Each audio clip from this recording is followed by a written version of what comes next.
संत प्रमुख सागर। स्वर्णिम स्वर्ण जयंती का अवसर ये महान है, मिलकर हम मनाएंगे गुरुवर देश की शान है। प्रमुख सागर जय हो गुरुवर, प्रमुख सागर जय हो गुरुवर।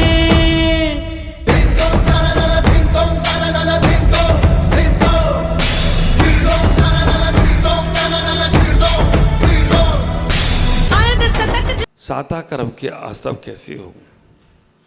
साता ही साता जीवन को भाता है ना? साता ही साता जीवन को भाता है और देव शास्त्र गुरु की सेवा से साता कर्म का उदय खूब खूब आता है।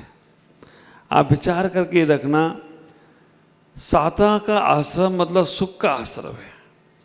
और हर जीव संसार में सुख चाहता है, चाहे वो मनुष्य हो, चाहे तिर्यंच हो, चाहे देव हो, चाहे नारकी हो।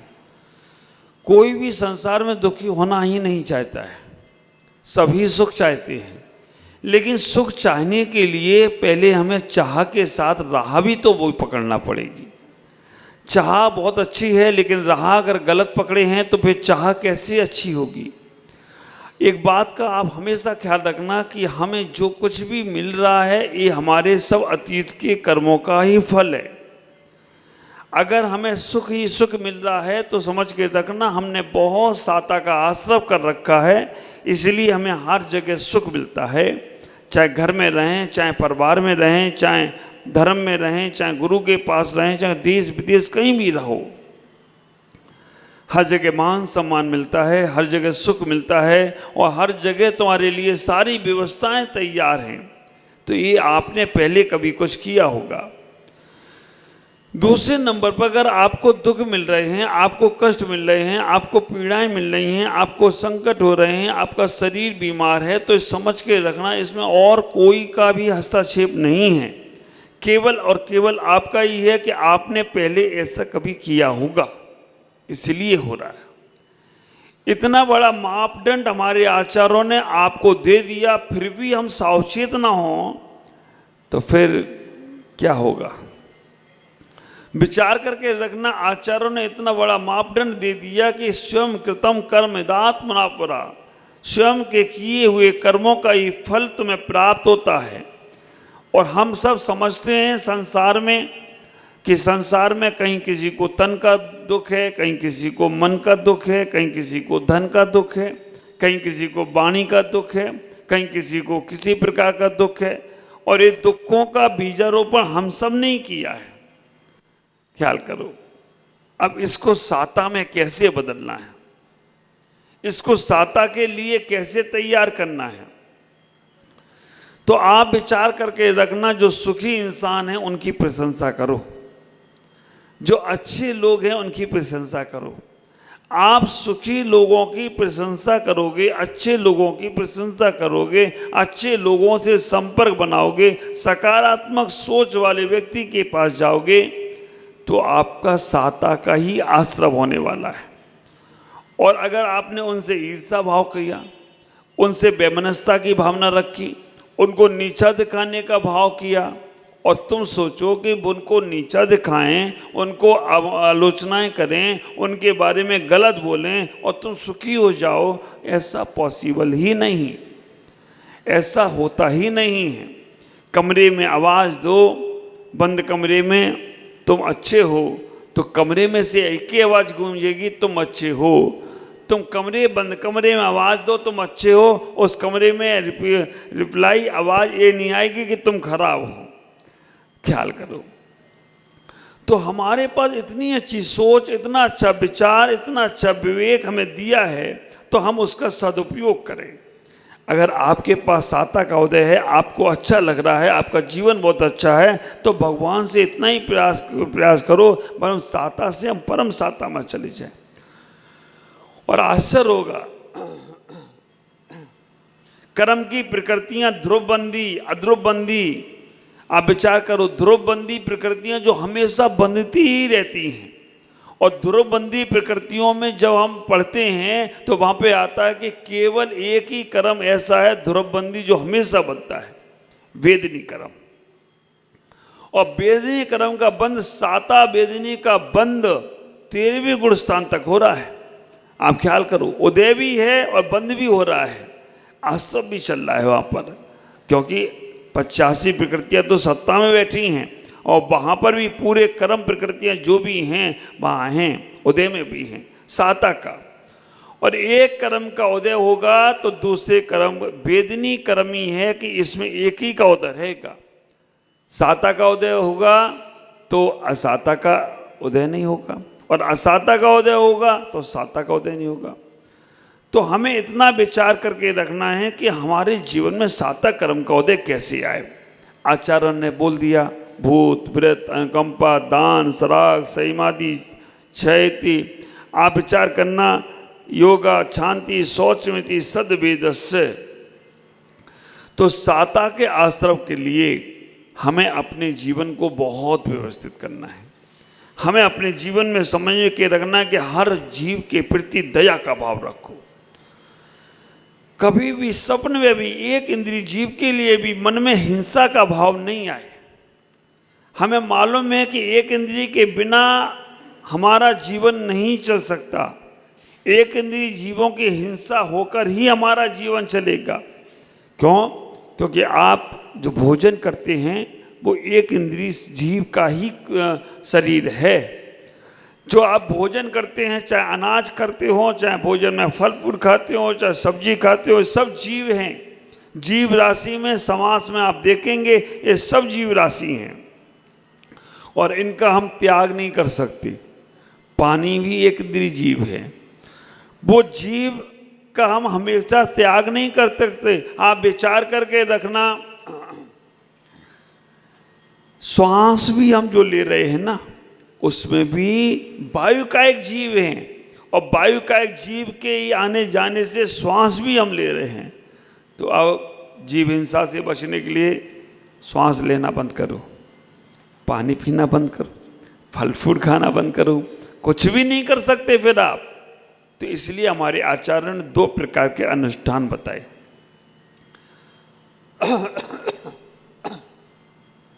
दो प्रकार के अनुष्ठान बताए।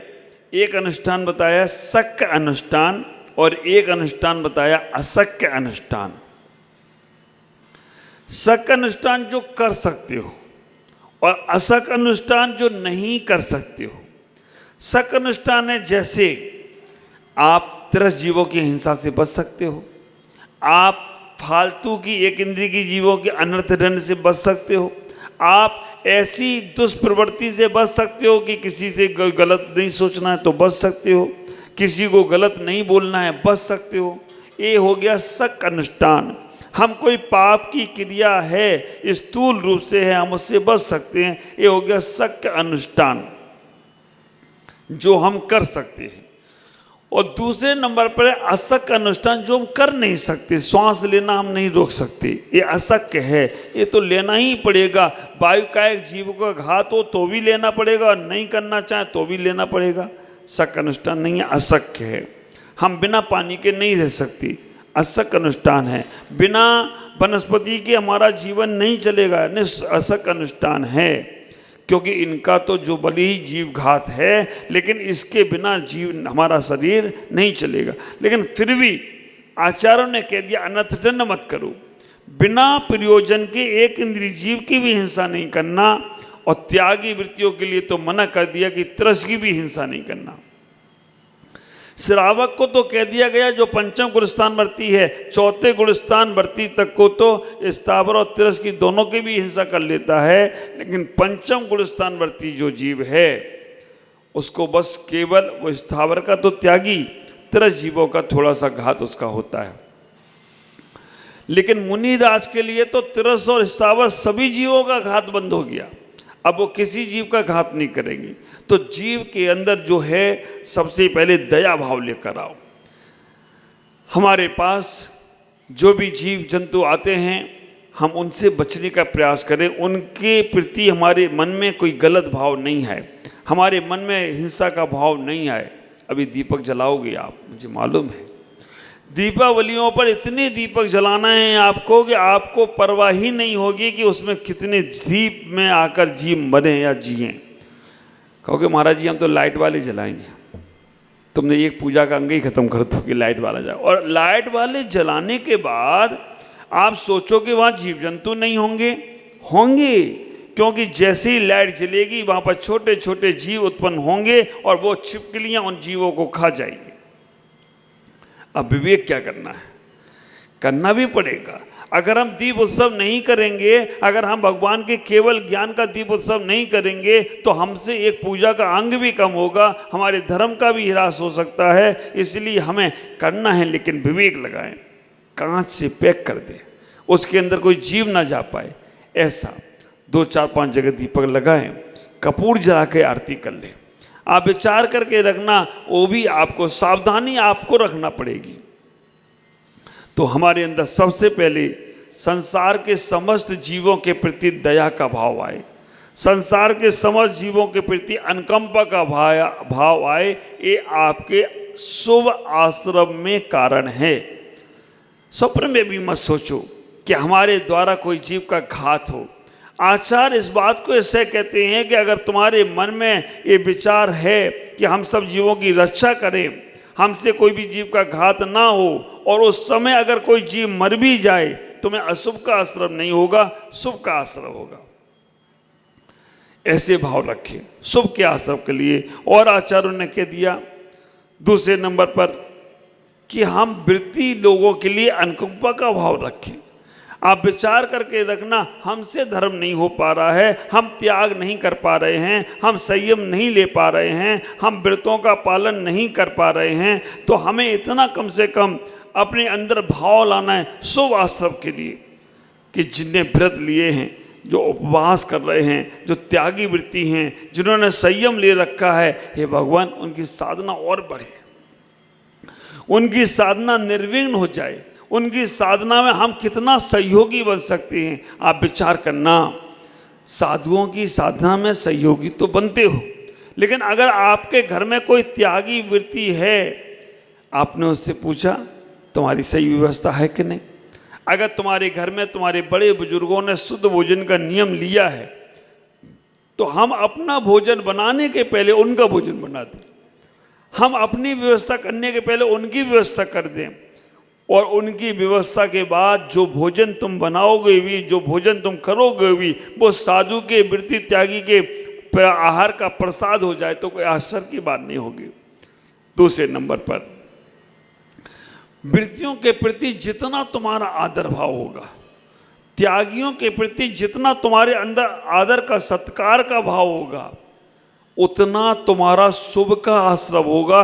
क्योंकि जैसे तुमने उनका सम्मान किया, जैसे तुमने उनको आदर दिया, जैसे तुमने उनकी बात को आगे बढ़ाने का प्रयास किया, उनके मन में जो शांति होगी, अपूर्व आनंद बरसेगा, अपूर्व साधना में संलग्न होंगे, उसका श्रेय किसको जाएगा?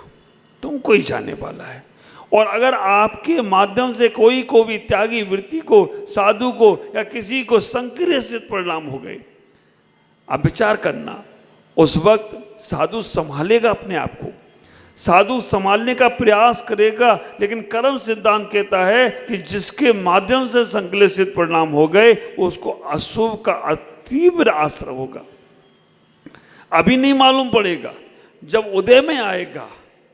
आप विचार करना, कई लोग हमको आके बताते हैं महाराज हमने देखा भी है, पूरा शरीर वाइट वाइट हो जाता है, कोड़ जैसा निकल आता है। एक थे कई सज्जन, और वो कुछ भी साधु को बोलना करना जाना, बहुत समझाया गया उनको कि ऐसा मत करो, ऐसा करने से आपका उस वक्त तो बात मान जाती है, लेकिन उदय आएगा तो फिर आप नहीं संभाल पाओगे अपने आप को। आप विचार करना, हम नहीं कर पाए तो बहुत अच्छा है, जैसा भी है, लेकिन अगर हमसे अच्छा नहीं हो पाता, बुरा करते तो अशुभ का आश्रय होगा। और अच्छा जितना करोगे, ख्याल करना, उतना तुम्हारा वैभव और बढ़ेगा, और शुभ में चले जाओगे, और अच्छे में चले जाओगे, और तीव्र तीव्र तुम्हारा शुभ का आश्रय होगा। त्यागी वृत्ति के प्रति भाव अच्छे रखें, क्योंकि कभी कभी मिलते हैं कभी कभी तुम्हें उनका समागम प्राप्त होता है और कभी कभी तुम्हें उनके जीवन को, उनके प्रति तुम्हारे आदर के भाव, वो ही एक माध्यम है। जब तक तुम संयमी नहीं बन रहे हो, जब तक तुम त्यागी वृत्ति नहीं बन रहे हो, जब तक तुम्हारे जीवन में व्रत नियम संयम नहीं है, तो और कोई मार्ग नहीं है जो तुम्हें पार करा पाए। वो त्यागी वृत्ति पार करा सकते हैं।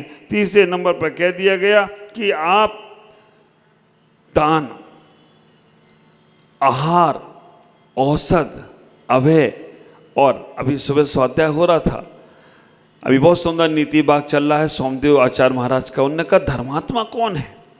तो उन्होंने कहा जो शुभ चिंतन करता है, अच्छा चिंतन करता है, दूसरों के बारे में अच्छा सोचता है, अच्छा विचार करता है, वो धर्मात्मा व्यक्ति है। दूसरे नंबर पे कह दिया उन्होंने जो दान आदि करता है, साधुओं के लिए भी बोला दान करना। मैंने सबको समझाया, चर्चा जब सुबह स्वाध्याय होता है 5:30 से, हमारी इंद्राणी बहन आकर बैठती हैं और स्वाध्याय में पूरा, बाकी के भी जो आते जाते रहते हैं। लेकिन आप विचार करके रखना, मैंने कहा संघ के लोग कौन सा दान करेंगे? पैसे का दान देना ही दान नहीं है। आप साधु के साथ बिहार में चल रहे हैं ना, ये भी आपका अभय दान है। आप साधु के साथ प्रवचन में बैठे सुन रहे हैं ना, कौन सा दान चल रहा है आपका? शास्त्र दान चल रहा है। ख्याल करके रखना, साधु की वाणी को सुनना, साधु की वाणी को जगह जगह तक पहुंचाना। आज जिनवाणी चैनल के माध्यम से गुवाहाटी समाज ने कहाँ कहाँ मेरी बाड़ी पहुंचा रहे हैं, कहाँ कहाँ लोग सुन रहे हैं, और मैं वास्तव में जब मैं भी सुनता हूँ तो मुझे भी आश्चर्य होता है। तो ये सब ज्ञानदान है। आप आहार में पहुंच गए, आपने आहार में कोई भी सामान बना लिया और बना कर दे दिया, भले ही आपके पास सामर्थ्य नहीं थी कि आप अपने घर से लेकर आते, लेकिन उतना सहयोग कर लिया, एक पाटा उठा के भी आपने चौकी का इधर से उधर रख लिया, तो विचार करके रखना आपने भी आहार दान दे लिया। दान का मतलब केवल पैसे से ही मत ले लो, आपने समय का भी दान दिया ना। समय का दान भी सबसे बड़ा दान होता है।